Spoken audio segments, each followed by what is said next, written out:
예, 여러분 안녕하십니까. 이삼구 박사입니다. 어제 84번째에 일형 당뇨 11살짜리 아이의 기적과 같은 파괴된 췌장의 베타세포가 재생이 되었다라고 하는 내용 다들 보셨는지요? 예, D&D 식사를 한 지 딱 152일 만에 일어났던 기적과도 같은 일이었습니다.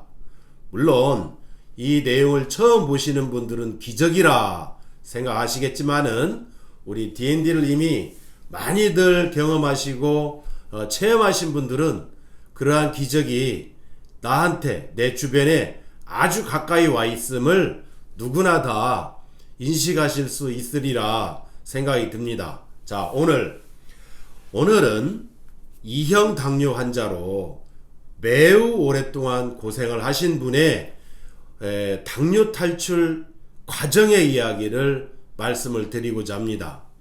오늘은 여러분들이 보내주시는 혈당 리포팅, 이것을 분석을 해서 여러분들에게 말씀을 드리는 당뇨 탈출 이야기 85번째가 됩니다. 그런데 85번째 이야기는 이야기가 길어질 것 같아서 두 편으로 나누어서 합니다. 85번째 A와 내일 85번째 B로 나뉘어서 할까 합니다. 자, 이제 제 유튜브를 보시는 분들은 많이들 당뇨 상식이 많이 늘었으리라 생각이 됩니다. 많은 사람들이 C펩타이드가 무언지도 몰랐던 부분들이 4편에 걸쳐서 말씀을 드렸기 때문에 정확하게 이제 인지하시리라 생각이 들고, 자, 그러면 오늘은 2형 당뇨 환자로서 오랫동안 고생하시고 당뇨 합병증까지 가지신 분의 이야기가 시작하고 싶습니다. 자, 이분은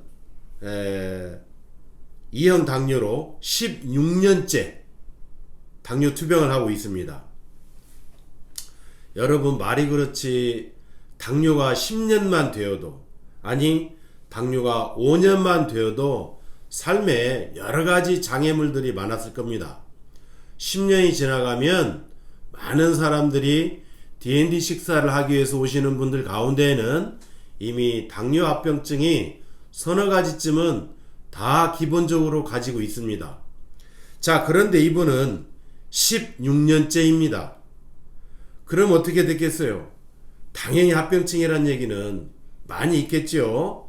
그래서 혹시 이 유튜브를 보시는 분들 가운데 아직도 내가 당뇨 전 단계다, 그래서 마음을 놓고 계시거나, 에이 나는 이제 뭐 당뇨 2-3년밖에 되지 않았는데 뭐 나는 아직 괜찮아 라고 그냥 술 같은 걸 닥치는 대로 드셔버리거나 음식은 눈에 보이는 대로 모든 걸 다 드셔버리면 매우 짧은 시간 내에 당뇨 합병증이라는 놈이 찾아온다 생각하시고 경각심을 가지시기 바랍니다.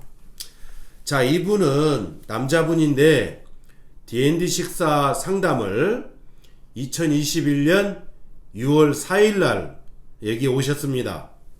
그래서 오늘이 D&D 식사 125일째입니다. 여러분, 이 유튜브를 보시는 분들 가운데 30-40일, 60일도 안 되어서 조바심을 내는 분들이 참 많아요. 여러분, 당뇨라고 하는 것은 결코 하루아침에 오지 않았습니다. 오랜 시간을 거쳐서 잘못된 식습관에 그런 영향으로 인해서 또는 운동을 전혀 하지 않아서 이 당뇨가 찾아왔던 거예요. 아무리 D&D가 많은 당뇨인들에게 희망이 되고 있다 한들 기껏해야 30일, 60일 해가지고 여기에서 뭔가 아주 쇼킹한 결과가 나오기를 바라는 것은 매우 큰 무리라는 말씀을 드리고 싶습니다. 그만큼 시간이 걸린다는 얘기입니다.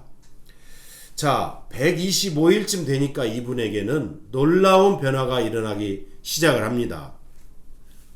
먼저 이분의 상태를 말씀드리자면 16년 그러다 보니까 당뇨약으로는 더 이상 안 되었어요.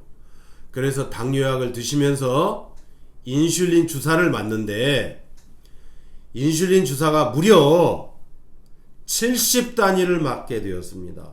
70단위. 여러분, 주사는 60단위 이상을 초과하게 되면 그 다음부터 주사도 별 의미가 없어지게 됩니다. 듣지를 않습니다. 그러니까 주사가 40, 50단위가 갈 때 이제 이러면 더 이상 안 되겠구나 라는 경계심을 가지셔야 돼요. 자, 이분은 아침에 기상하자마자 40단위의 주사를 받습니다. 1, 20단위도 아닌 40단위를 받습니다. 그리고 당뇨약을 아침 식사를 하시고 나서 자누메트정 500mg을 먹었어요. 그리고 또다시 인슐린 주사를 저녁 식사하고 30단위를 맞습니다. 자, 그러면 주사와 약을, 특히 주사는 70단위를 맞았지 않습니까? 70단위를 주사를 맞으면 혈당은 어때야 된다고 생각을 해요? 좀 잡혀야 되잖아요. 그러나 전혀 그렇지가 않습니다. 주사는 40, 50단위가 넘어가기 시작하면 더 이상 주사는 혈당에 큰 영향을 끼치지 못하는 상태가 됩니다. 이분의 식후 혈당은 최저 170에서 많게는 360까지 갑니다. 주사를 70단위를 맞고도 식후 혈당이 360이라니 그야말로 더 이상 바라볼 곳이 없는 상태가 되는 것입니다. 그러면 당화혈색소는 얼마가 되었느냐? 당연히 이렇게 식후 혈당이 360이 넘어가고 300이 넘어가고 250이 넘어가니 당화혈색소는 점심에 먹는 당뇨약에도 불구하고 8.6%입니다. 상당히 무서운 상태지요. 그러면 당뇨 합병증 어떻게 됐느냐? 당뇨 합병증은요, 무려 10가지가 넘습니다. 자, 제가 이것은 지금 여러분들이 저에게 보내주시는 각 대학병원에서 보내오는 의무기록 사본을 이걸 분석을 해서 제가 다 말씀을 드리는 거예요. 어느 대학병원이라고 제가 말씀을 드릴 수 없지만 여기 보시면 이분에 관한 모든 의료 상태가 우리가 다 분석을 할 수가 있습니다. 자, 먼저 합병증이 10가지가 넘는다고 그랬는데 주요 합병증을 보면 일단 당뇨병성 치주질환으로 이빨이 11개가 빠졌고 임플란트를 하고 있습니다. 그 다음에 뇌경색이 왔어요. 5년 전에 2016년에 뇌경색이 왔고 또 단백뇨는 굉장히 높습니다. 3+에 그 다음에 이분의 마이크로알부민이 엄청 높습니다. 670이 넘어갑니다. 여러분, 마이크로알부민이 30이 최대치입니다. 30이 넘어가면 이미 신장이 많이 나빠졌다는 걸 의미하지요. 그런데 이분이 670이란 말입니다. 그러면 670이면 희망이 없느냐? 아니지요. 얼마 전에 유튜브에 올려드린 그분의 이야기는 마이크로알부민이 1200이 넘었습니다.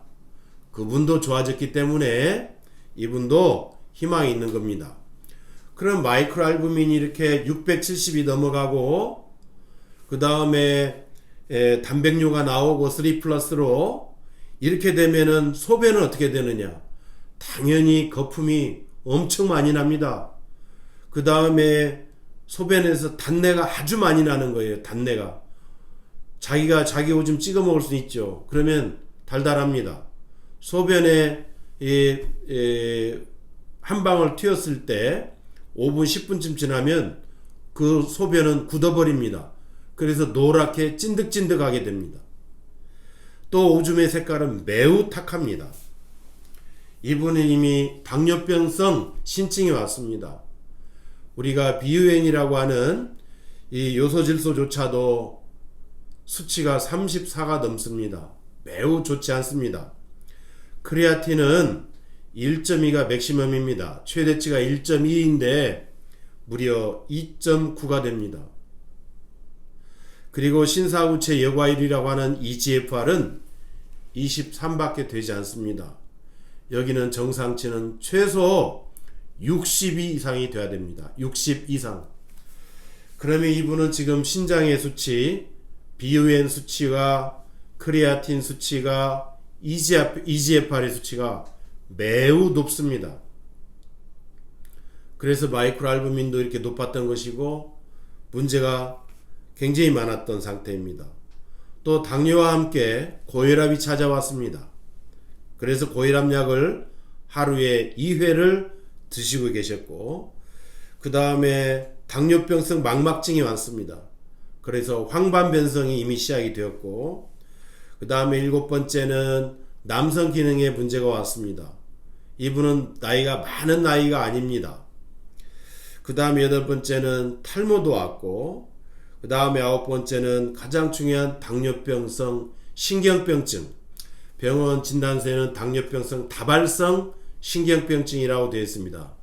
그래서 폴리뉴로퍼시라고 병명이 나와 있고, 8번째는 당뇨병성 변비가 왔습니다. 당뇨 환자들의 60%가 변비 환자라는 것은 많은 의학 논문에 이미 나와 있습니다.